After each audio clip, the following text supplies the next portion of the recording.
As the nation prepares to observe the 20th anniversary of the September 11th attacks, some New Yorkers are also remembering the Islamophobia and bullying that they endured in the months and years that followed. Now some Muslim leaders are trying to help educators create safer spaces for children to learn about 9/11. New York One's Lori Chung reports. 14 years old, I was scared. Right? I was scared like the rest of the I was scared like the rest of the country. Fayaz Jaffer was in 9th grade when the September 11th attacks happened. As one of the only Muslim students in his high school, he says the bullying started almost immediately. And I began to, hear just about every single possible insult, under the sky. During the course of that day, during the course of that week. Jaffer, who's now an associate chaplain at the Islamic Center at NYU, says his house was even vandalized, remembering the rhetoric he says teachers and administrators used. He says it made him a target.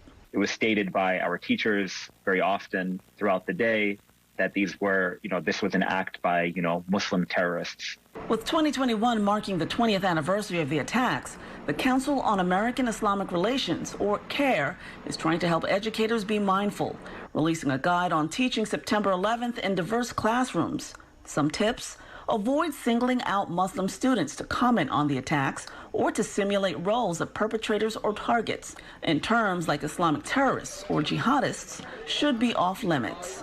Discussing 9/11 is extremely important. It is a part of our history, and especially here in New York, it's a very personal history for so many of us.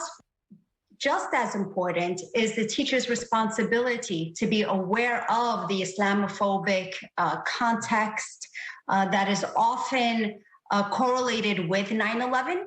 As the executive director of CAIR New York, Afaf Nasher has also experienced Islamophobia firsthand and says there's usually a spike in complaints from families and students around the anniversaries of September 11th. We have had now full-grown adults who grew up in the shadow of 9/11 saying that it was commonplace for them to be called terrorists by their peers at school. Jaffer says he hopes the guide helps and that today's students won't feel the added pressure and fear that he endured as a kid after the attacks. It's been 20 years.